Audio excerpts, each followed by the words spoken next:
It's sad how impressed I was with the fact that he didn't fuck his 16-year-old student. Exactly. And what the fuck does that say about Hollywood?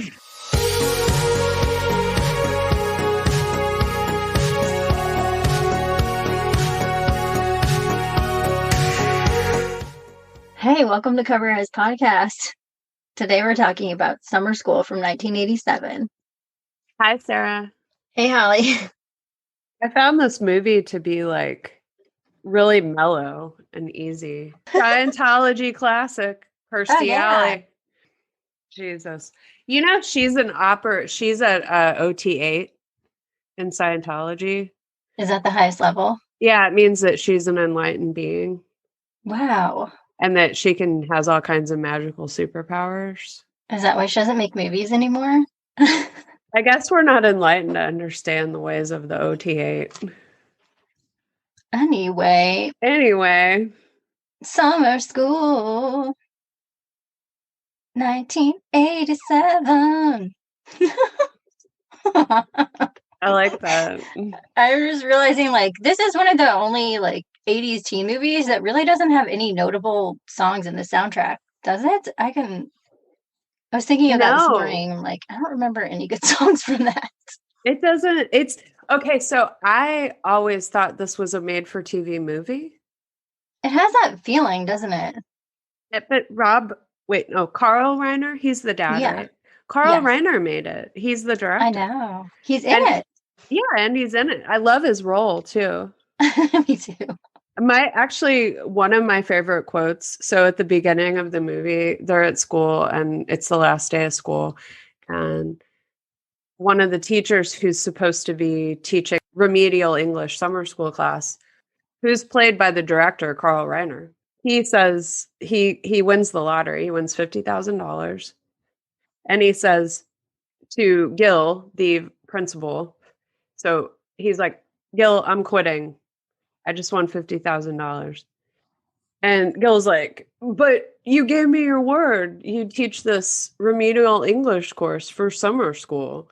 And then Carl Reiner says, that was my old word. My new word is money. And then he just walks off. And then that's how Freddie, who's the PE teacher, quotation marks around teacher, according to his own standards, gets roped into teaching summer school instead of going to Hawaii with his girlfriend, who goes anyway without him. And she's just like, you know what? Sorry, babe. I'm going to go have fun. Yeah. It's summer. She's already packed. Exactly. And I was like, wow, this is a movie where a woman asserts her independence and the man in response is like, well, okay. I mean, I got to respect that. Go figure. Groundbreaking. Yeah. It was nice. It was there are very few controversial things in this movie, actually. It's it does seem made for TV because it's lighthearted 80s teen movie with nothing really racy. Right. Well, I mean, isn't Carl Reiner responsible for the Dick Van Dyke Show? Yeah, I was just going to say that's probably, he's bringing Carl Reiner vibes. Yeah. It's a cleansed version of Fast Times or something. Yes. I remember when we watched Fast Times, I had actually kind of gotten Chainsaw and Dave, the two kids in the class that are into special effects, in gore. I got them mixed up with Spicoli and his friends. Really? Yeah. In my mind, because I've actually seen Summer School way more than I ever saw Fast Times or Ridgemont High. Because I feel like Summer School was on the USA channel in the 90s, the late 80s, early 90s, all the time. And anytime it was on, I would watch it because I found this movie really comforting because Freddie was just, he's this adult who doesn't really have any interest in putting up appearances or seeking other people's approval. He's, in a way, he's a prototype for the dude.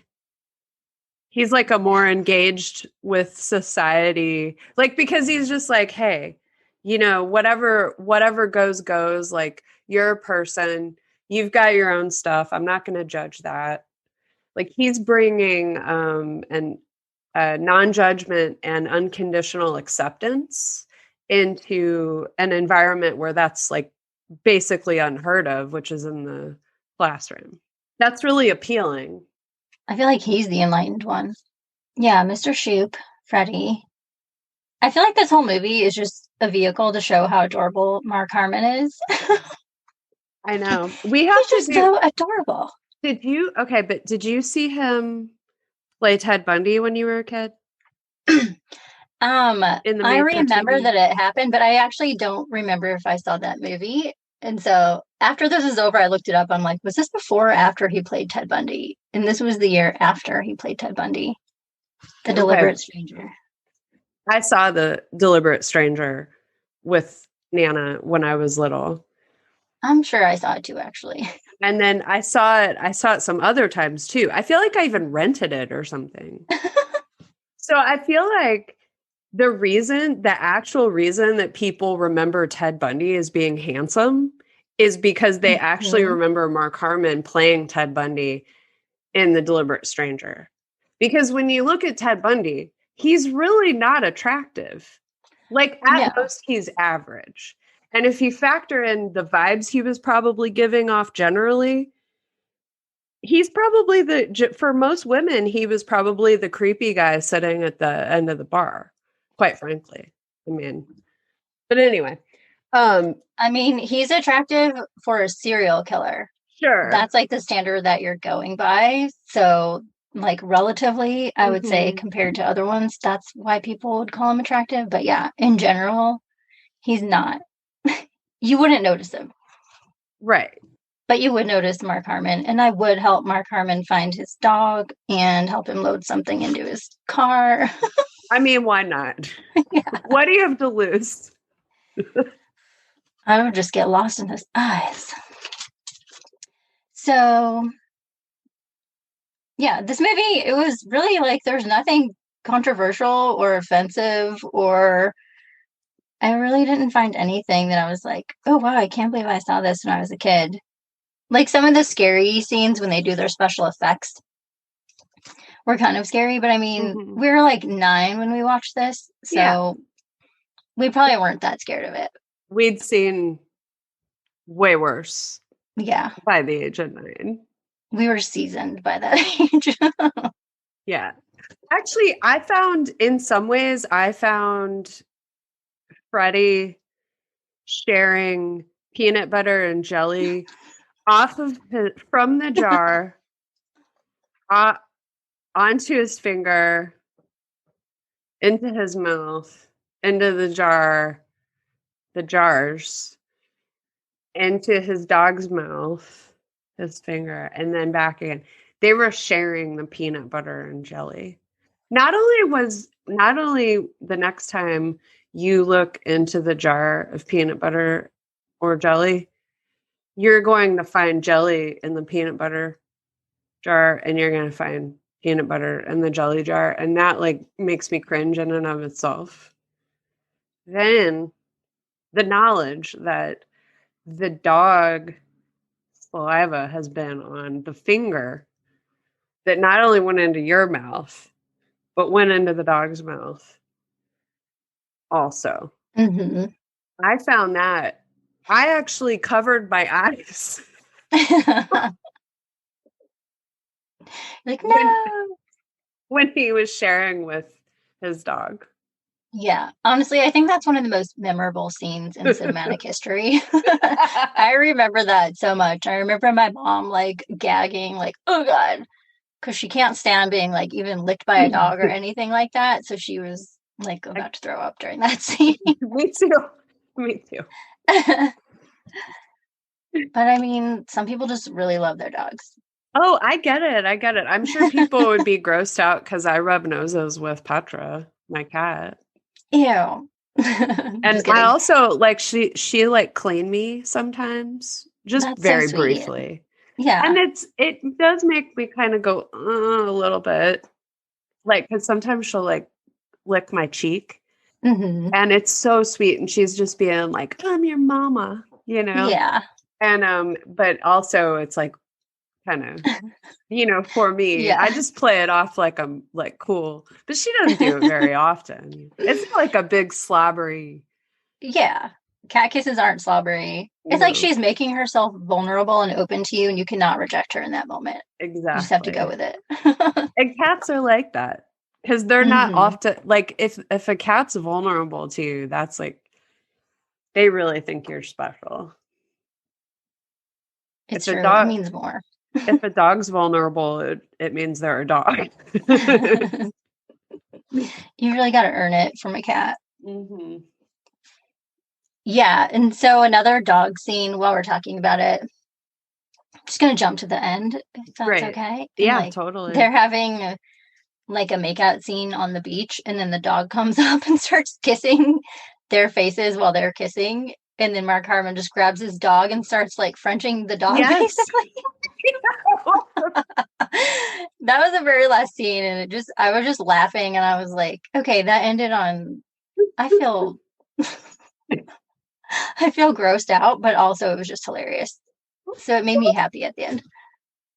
Well, and then that whole scene at the end there where they're making out on the beach and the waves are crashing up. That's that one movie with Burt Lancaster. Here to Eternity? Yeah, that movie. Mm-hmm. Wasn't Montgomery Clift in that movie? I think so. Do you like Montgomery Clift? No, I don't know enough about it. I think I heard a story of someone that said that they were like the reincarnated Montgomery Clift. Is that a thing? Who said that? I heard it on like a podcast. There was this guy. I would not go around saying that. I mean, somebody's the reincarnated version of Montgomery Clift. Yeah. If he's come back yet. A lot of people don't come back like real quick though. Some people do. Some people want to come right back. But some people are like, man, I'm taking like 300 years. Mm-hmm. And I admire that so much because I am very impatient when I get up there. Also, I thought it would be cool to do like vintage movies or like Suddenly Last Summer with Elizabeth Taylor. Did you see that? I feel like we saw that together. That has Montgomery Clift in it. It's summer school. Chainsaw and Dave. I feel like Chainsaw was supposed to be like the Spicoli of the movie.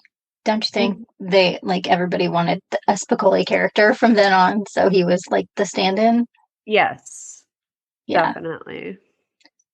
And the guy that played him, he's in a few 80s movies. I think he's in Ski School and other like super 80s things like that.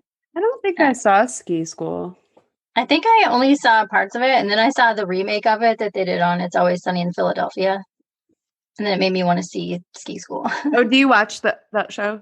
Yeah. That show is one of the most brilliant comedies ever. It's irreverent. It's also hard to watch. I can only watch 2 episodes tops. It's not a binging show for me at all. Right. Which I appreciate. I really like that too. Small doses. Yeah. So go ahead. Oh no, I was just going to talk about the movie. Just like the general premise is like he gets trapped into doing summer school. Like you said, he was going to go on vacation, but then he can't. And then he's teaching all these remedial English kids, all the kids who failed their English exam and had to retake it over the summer. And they just found out that day too. So everyone's bummed. And no one wants to be there. They're not participating. He doesn't want to be there either.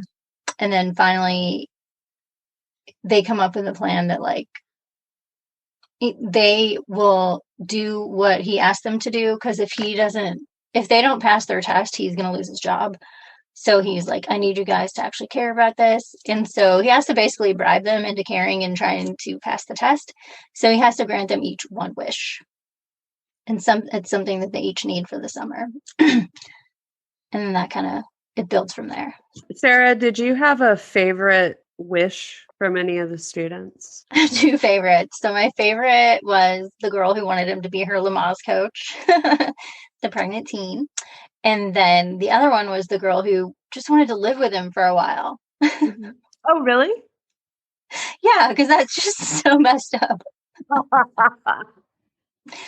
It's like, this is inappropriate in so many ways. Well, what's so interesting about this movie is that if you look at everything on paper of how he behaved as a teacher, every single thing is like the worst thing you could do as a teacher. Mm-hmm.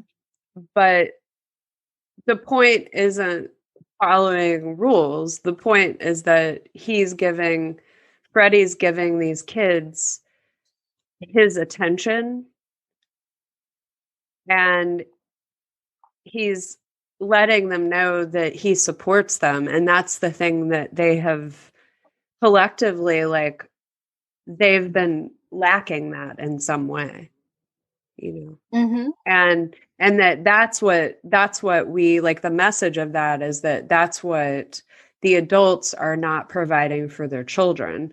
And that, like, the 80s, everything was caught up in achievement and in having the best and in looking the best and in making sure everybody knows that you're the best and that you wear a red power tie. This movie is like, actually, what kids really need is not like extreme pressure put on them to achieve blinding success and have 6 cars and, 3 houses or whatever, but to actually feel supported and loved. And that, like, if they make a mistake, they're not shamed. Because it's like kids need to make mistakes, and Freddie's so telling them it's okay to make mistakes. I make mistakes all the time, and so do all the other adults. And if they tell you they don't, they're hypocrites. And that's why Gil doesn't like him, because Gil's the ultimate hypocrite, because all he cares about is image. He wants everyone to think he's perfect. And he's not. Mr. Shoop, Freddie, is there to support the kids when they make mistakes. And he even goes so far as to cover for Chainsaw and Dave when they get busted drinking on the beach.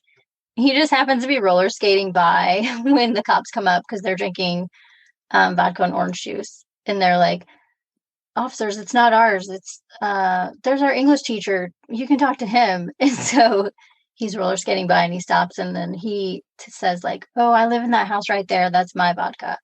So they let the kids go and then they're like, all right, you're coming to jail for, contributing to the delinquency of a minor. So and for having his dog off the leash. Mm-hmm. So he goes to jail in swimming trunks and roller skates. And they don't really show much going on in jail. No, but every time it made me think about how every time you see a average man going into a prison, like going into a jail cell in a movie or TV show, it's like, I always think, because there's always that suggestion that mm-hmm. they're getting checked out as a piece of meat. Yes. Because jail is, men's fear of being raped is embodied in jail, mm-hmm.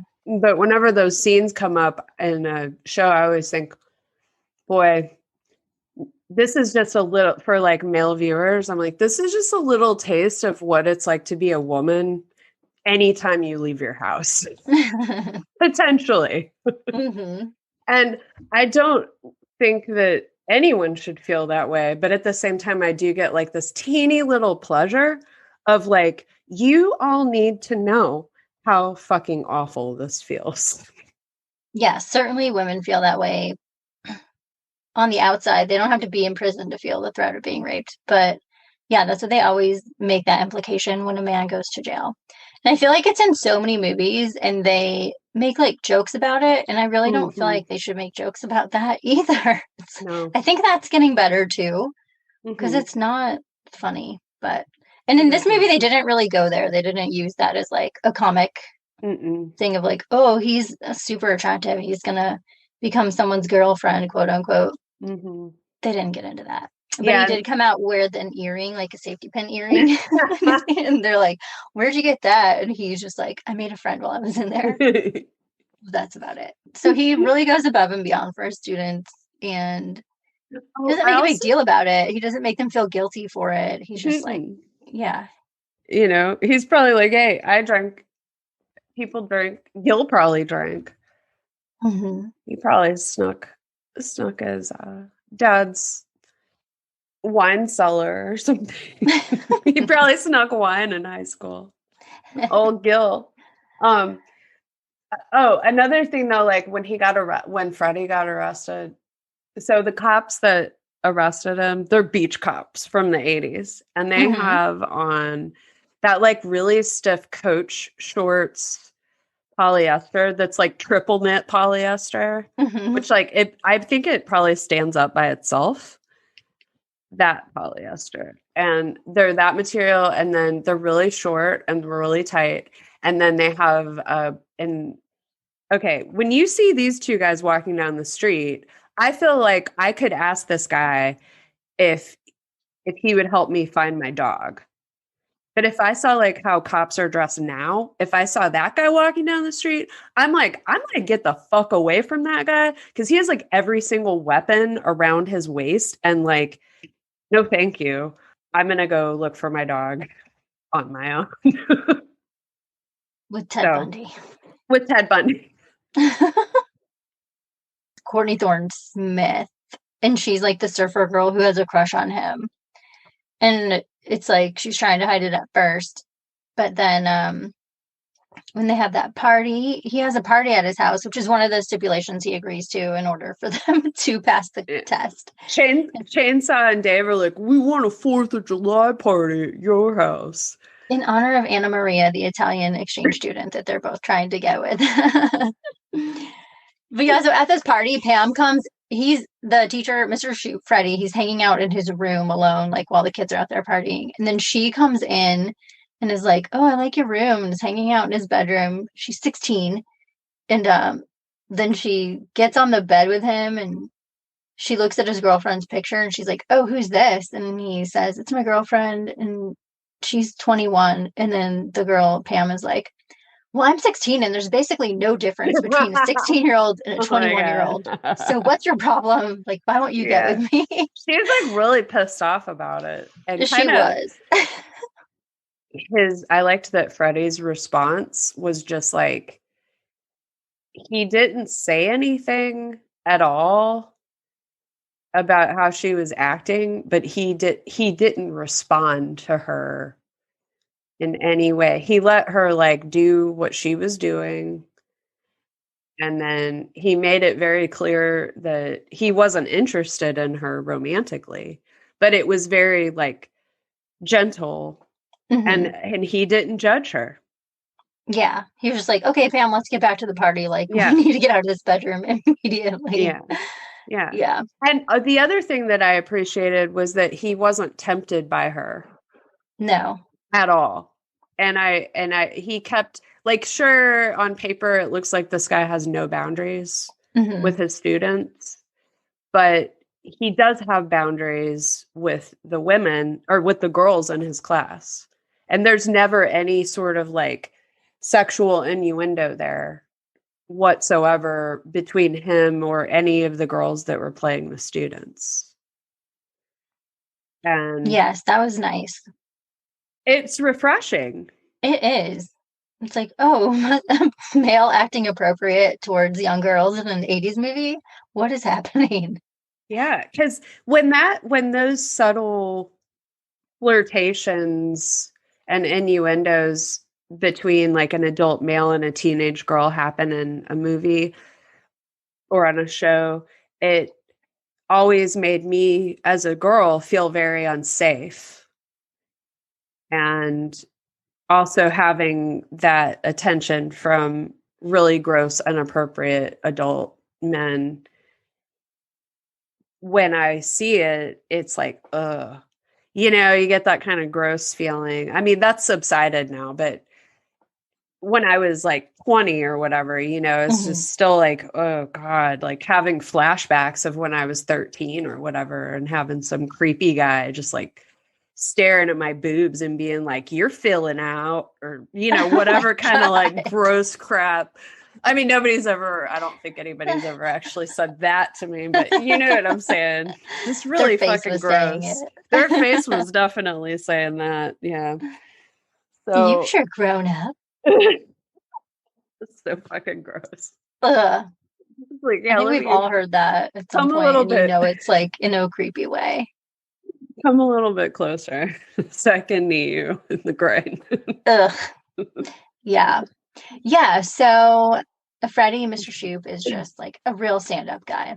Mm-hmm. But then so Pam doesn't stop. Like she keeps going because her wish is that she wants to live with him just for a while. So he comes home one day and she's just sitting on his steps, like with her bag. And he's like, what are you doing? And she's like, you gave everyone else their wishes. So now you have to let me live with you. And because like my sister's brother's kids and they had another kid and blah, blah, blah. Mm-hmm. And she's like, it's only temporary. And then the worst. So he's like, okay, I guess as long as you're looking for a place and like, you know, stay in the living room and all this stuff. Mm-hmm. And then she looks out the front door and she's like, he said it's okay. And it's like her family of adults and children standing there. And it's like, okay, so you're allowing this? You're knowingly allowing your 16-year-old sister to live with a grown man who's her teacher. And you don't have any problem with that because you don't have room for her in your house. And that's messed up. Her family looks like an advertisement for like a can of Swedish meatballs or something. Yeah. Did you notice that? There was like no pigmentation in the whole bunch. Because, okay, so clearly Pam's an orphan. Yeah. And she's looking for a parent. And like that, when you're a teenager, that can get, or older, like that gets, as you get older, that can get wrapped up in sexual feelings. So yeah, he maintains his boundaries with Pam while he lets her live there. And then like one night he's coming home and she's made like this full dinner. And he walks through the door and she's like, oh, hi, honey, I'm making dinner. And it's like clearly she's not seeing the boundary lines, even though he's drawn them. And then the love interest, Mrs. Bishop, Kirstie Alley, like he's been trying to get her to date him and she's been resistant. And she happens to stop by that night to drop off a book. And so she walks in and sees the 16-year-old girl like making dinner for him, playing house. And she's like, oh, you didn't tell me there would be a third. I don't think I made enough food for anyone else. I know. Kirstie Alley's like, what the hell is going on here? And he still is like so oblivious. He doesn't see anything wrong. And then so she's like, I hope you realize like the damage that you could be doing to this young girl. And then he's like, oh, I didn't even think of it. Yeah. So then he has a talk with her. But like you said, he's really gentle about it. He's not like, you know, you're young and you've got this all wrong. He just makes like a surfing metaphor that she would understand and gently eases her towards getting out of his life and finding someone age appropriate. So I don't know where she goes to live after that. They never talk about it. Maybe she moves to school with Kirstie Alley's character. Maybe. What's her name? Mrs. Bishop? I don't know her first name. I think she just went by Miss Bishop. Even to him, she's like, call me Miss Bishop. Yeah. you know, she definitely has dominatrix vibes. Oh, yeah. You know, that's why Gil's with her. Because you know Gil needs a spanking a lot. Gil is exactly the kind of guy that would go to a dominatrix for sure. Principal Gil. Yeah, so... I mean, no judgment on that. I'm just saying, like, when I see that guy, I'm like, that's like... He likes to have a stiletto heel ground into his balls. Yes. That's the vibes he gives off. Yeah. and Miss Bishop is giving off the vibes that she would totally give that to him. Yeah. So I actually like Gil and Miss Bishop better together than I like do you? Miss Bishop and Freddie together. Why? I think Miss Bishop has no personality in a way. She's only her only character is in response to one of the men in her life in a way.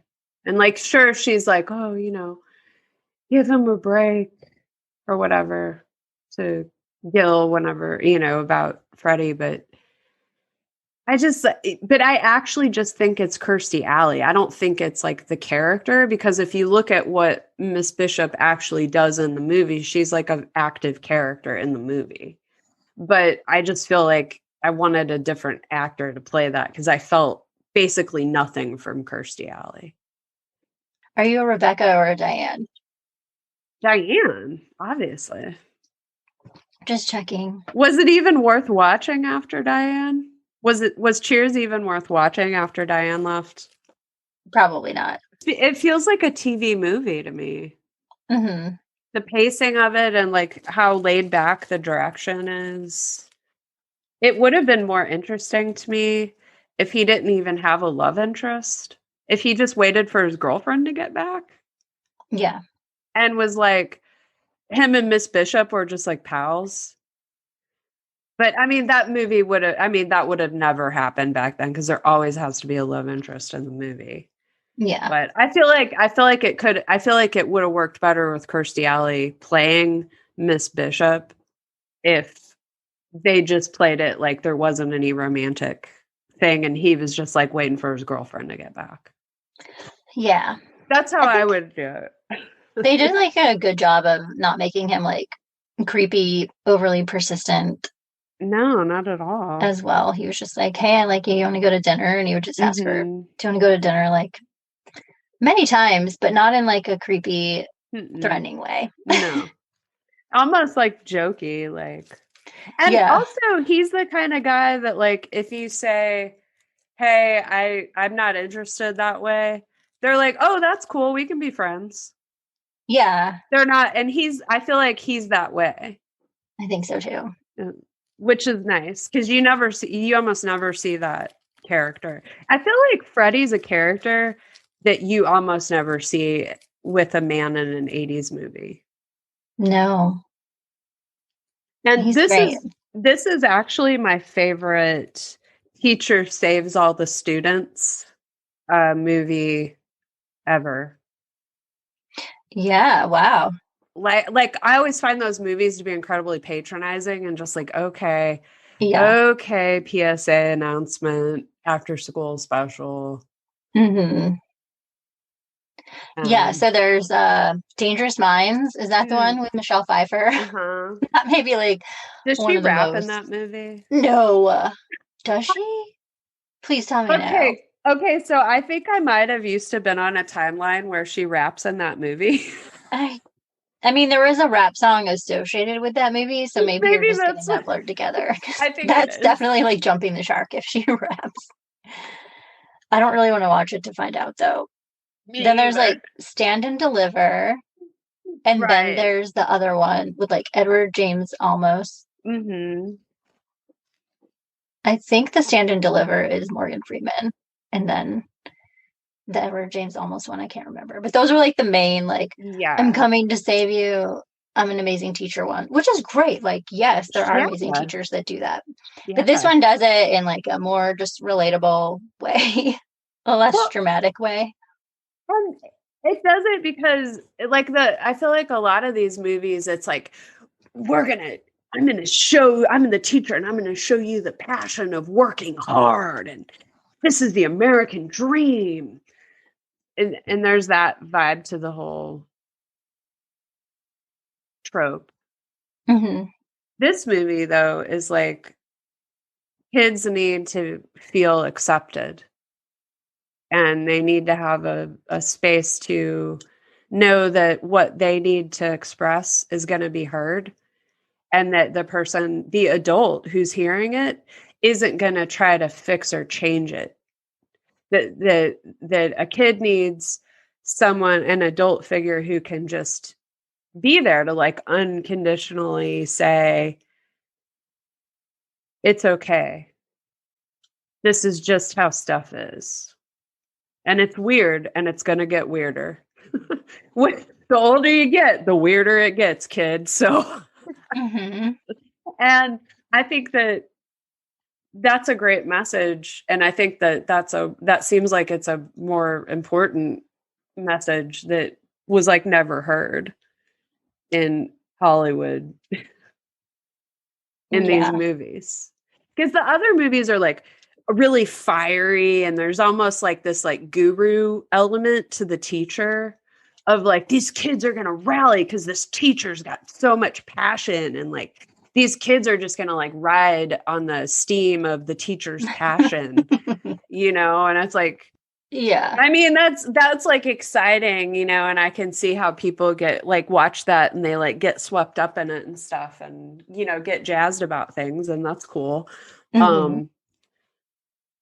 I just always thought it seemed unsustainable and not really, because the thing is, those other movies about a teacher helping students get their grades up and be inspired, those are about the teacher doing the thing. So all of the attention is on how great the teacher is. But with this movie, all the attention is on how great kids can be when you invest in them and believe in them for their unique talents. Because all of the kids have a talent. And he's like, he recognizes like, hey, these kids aren't stupid at all. They just have talents that are different than what the school says makes you smart. And that was like a totally unique concept, seemingly back in the 80s, you know, whatever. And like, that's a completely different message. It's not about the teacher. I mean, the plot was about Freddie in the sense that like the movie's about Freddie, the teacher, but it's also about all of the kids. Like even in the scene where it seems most about Freddie, where he's about to get fired and everybody comes in and rallies around him and says, look how great Freddie is. He still turns it back around on the kids and says, look at the improvement that these kids had. This isn't about me. It's about how these kids improved, you know, and it's actually like strangely a very old fashioned movie. Like, because the even though there's scenes where they're partying and there's alcohol and all of that stuff, and he's most certainly not acting like he's old fashioned, you know, but the values of the movie are very old fashioned, in that it's about believing in the people that are in your immediate community and like supporting one another. And everybody in this class helped one another improve. So it became about support and community and working together to help one another and to accept one another for who they are and for their strengths. I'm like, yeah. What the hell? How the fuck did this movie get made? Yeah, it was nice. And there weren't any kids who were like bullying each other within the class. Because usually there'll be one that's like, okay, you're going to get picked on all the time. And that didn't even happen. Well, and then like, okay, so back to the wishes. I thought that the saddest wish, and it kind of almost made me cry, was Alan, who's like the dorky kid. Mm-hmm. And he was like, my wish is just to get invited to the party. Oh. And I was like, I'm going to cry. And also all through that movie, I feel like the way that, you know, okay, so you know, like when you watch an infomercial, it's so ridiculous. And I feel like Alan kind of like dorks it up as though he were playing the before in the infomercial. Mm-hmm. And that's I guess that's how I would describe Alan. But he calms down throughout the movie. It's even sadder because usually whenever there's a dork who is like the character, the stereotype, he's smart. So it's like, well, he's like really awkward, but at least he's brilliant, you know? But with Alan, it's like, not only is he fucking acts really, just his energy is all frantic, but also he's not even that smart. Yes. But I think he would be really good at like organizing events. Like he'd be a good event planner, I think. I guess. So then you have Ram Yes. from Heathers, who in this movie is a jock who wears crop tops. Extreme crop. Extreme crop tops. And is super sweet and falls in love with Rhonda, the pregnant girl, and starts taking her to Lamaze classes. Yes, that was so sweet. And it's like, is that the first time in history a jock's ever been sweet in an 80s teen movie? It might be. I don't know. Was Emilio Estevez a jock in Breakfast Club? Was he sweet? He was at a point where he could go either way. He could turn either way. Yeah. Yeah, this was really sweet. I liked it. Mm-hmm. And it was so weird, like, having recently seen him as the opposite. Ram. Yes. As like a terrible misogynist. Then now he's like a sweetheart in this movie. And this was before Heathers, I think, like the year before. Okay, so my favorite wish was Denise and the driving lessons. Yeah. But that's just because I love Denise. I do too. She's the best character. Denise is to me, she is the very definition of moxie. Yeah. That's all I have to say about that. Yes, I love her little raspy voice, and she's just like so cute and spunky, and she doesn't take any guff. And even though she's really bad at driving, she still gives it another shot. And eventually she gets her license. Also, I failed driver's ed. Oh, did you? The first time. I had an instructor that had really bad indigestion, and it was winter. So do what you will with that information. I'm not going to elaborate. Okay, so did you fail because you just didn't want to go, or? No, I mean, I went. I'm just telling you that you were distracted. My olfactory senses were overwhelmed. Mm-hmm. Oh my God. That's terrible. It's like you couldn't concentrate on the visual or audio signals you were getting from the road because your olfactory senses were taking over. And did anyone else in your car with you fail?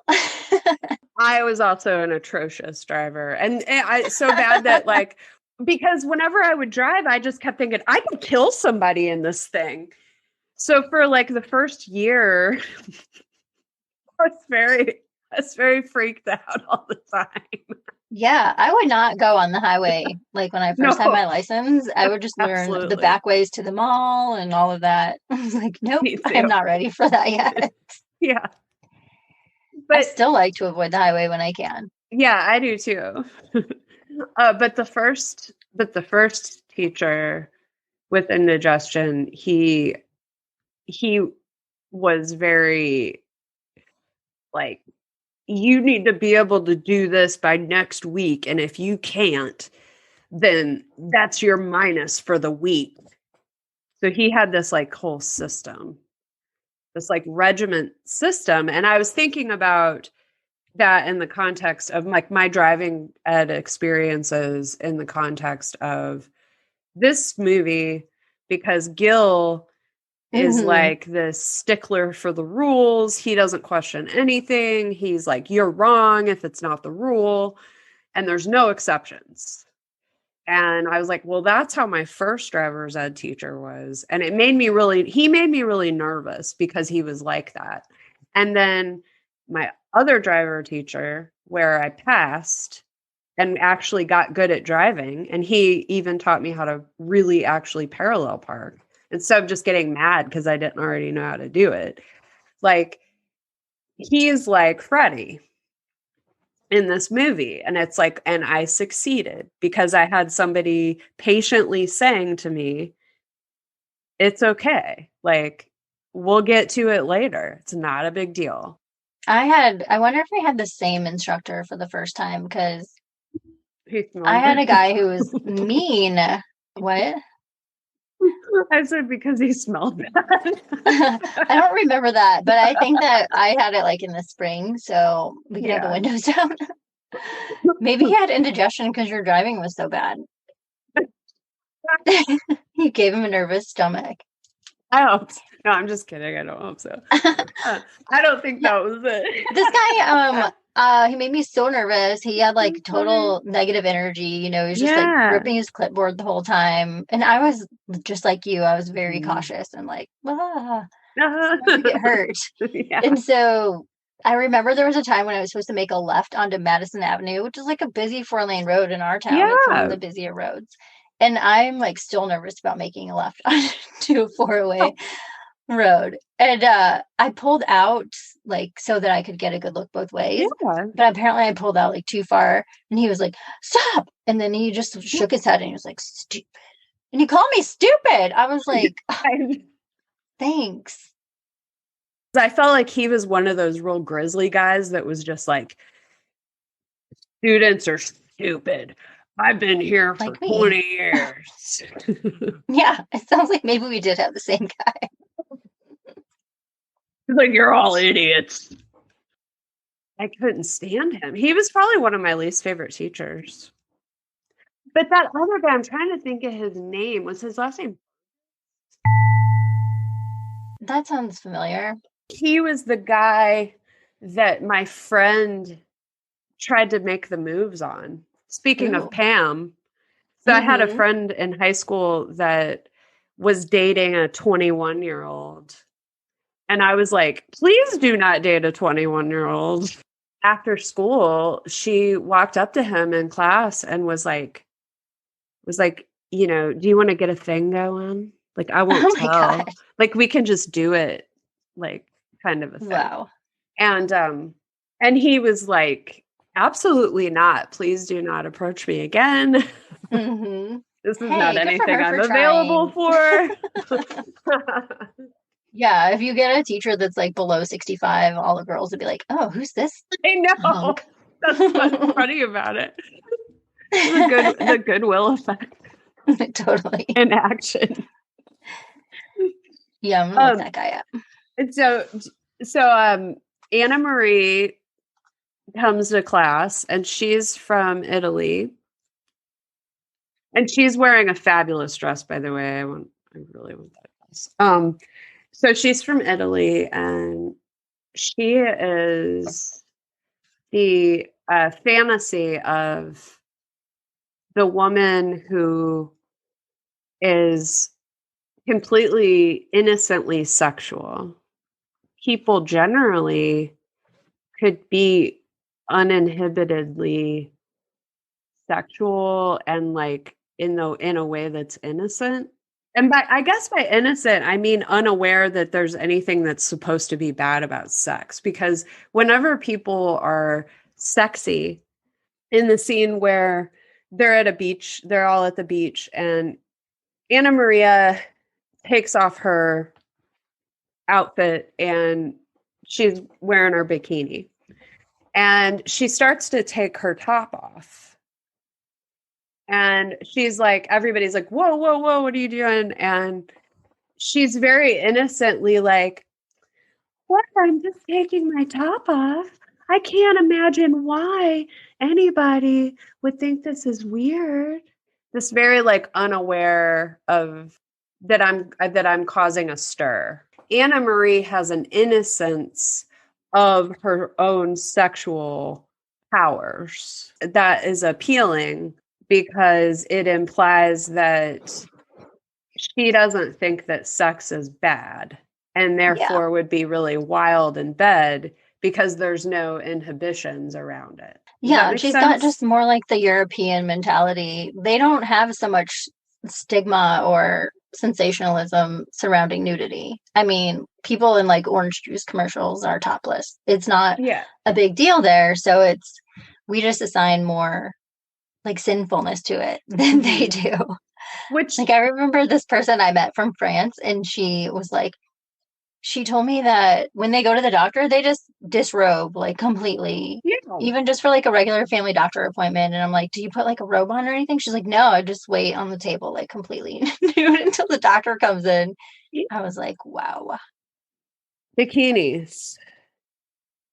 So Bikinis. some would say it was extremely inappropriate that Chainsaw and Dave told Freddie, "Can we have a beach party so that we can see Anna Maria in a bikini?" And Dave's like, "Yeah, okay, sure."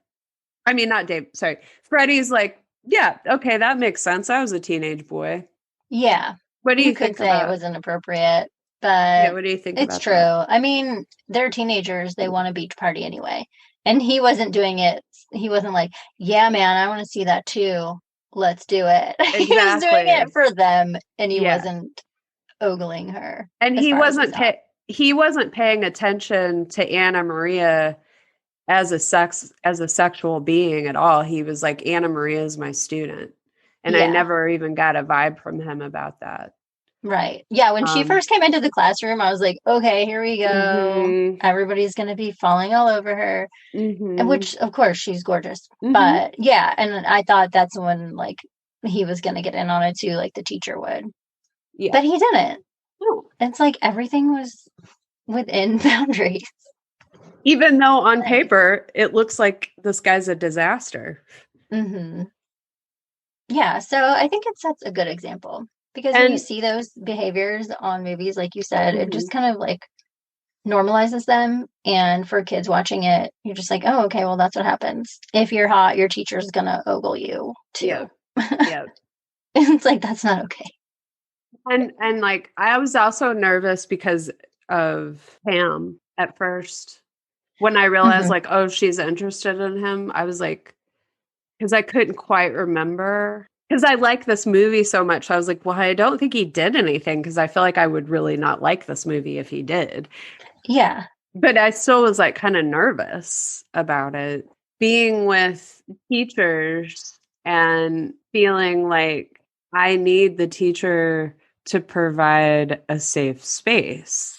Whenever you see teachers ogling their students and it's just like part of the comedy, it injects you with the idea that when you get boobs, you have to be careful around all of your male teachers because, you know, it just sets in this automatic paranoia. So there's also this part where Freddie teaches the students that if you can write well and articulate yourself, then you can get what you want in the world and people respond to you positively and give you things that you want. He had everybody write to companies and like complain, like companies that they had a problem with something and see what if they can like get something out of it. And so Chainsaw was like, these glasses are always breaking. These sunglasses are always breaking. So he wrote a letter and then they sent a box of a variety of different cool 80s sunglasses. You remember those shade glasses Yeah, they look like blinds. that look like blinds? Yeah, Anna Maria got those. Yeah, Anna Maria got those glasses. And I was like, that's where the inspiration for our logo font came Oh, from. nice. Were those sunglasses that were shades. Oh, cool. Because I feel like we both had those. Those were quintessential 80s. Yeah, the company was called Cool Dude Shades, and then they got like this whole box, and they were all amazing. Like asymmetrical and paint splatter lenses and So I don't really think I have anything else. No, I don't either. Okay. So I would say obviously if Mark Harmon had been a teacher in our school, everyone would have a crush on Oh, him. Jesus. Oh my God. That would have been. I think he wouldn't have been able to work at the school. I don't think so. He would have to have like the door open constantly. He could never stay after school. He'd have to be like escorted to his car. Yes. Yeah. He could never be alone with any student ever. Definitely not. No. So my question would be, have you ever had a crush on a teacher or like an inappropriate relationship with a teacher? Like Pam was trying to have. That you initiated. Yeah, that you initiated. And also that, like, what are your feelings about that now? Mm-hmm. As you've been looking back through the years? How do you feel about that relationship now, or that you initiated it? If you've ever had an experience like this, just tell us about it at coveryoureyespodcast@gmail.com or our Instagram or Twitter. Also, if you have ideas for other movies we should cover in the future, we'd love to hear those too. Thank you for listening to Cover Your Eyes Podcast. If you like our show, please feel free to count the ways. Find us on patreon.com/Cover Your Eyes. You can also visit our store on Redbubble at Cover Your Eyes Podcast. And don't forget, we love it when you subscribe, rate, and review. Are we going to say see you next Tuesday still? Okay, we could say, bye y'all, see you next Tuesday. Yeah. Okay. Enlightened. Did we just say enlightened at the same time? Yeah.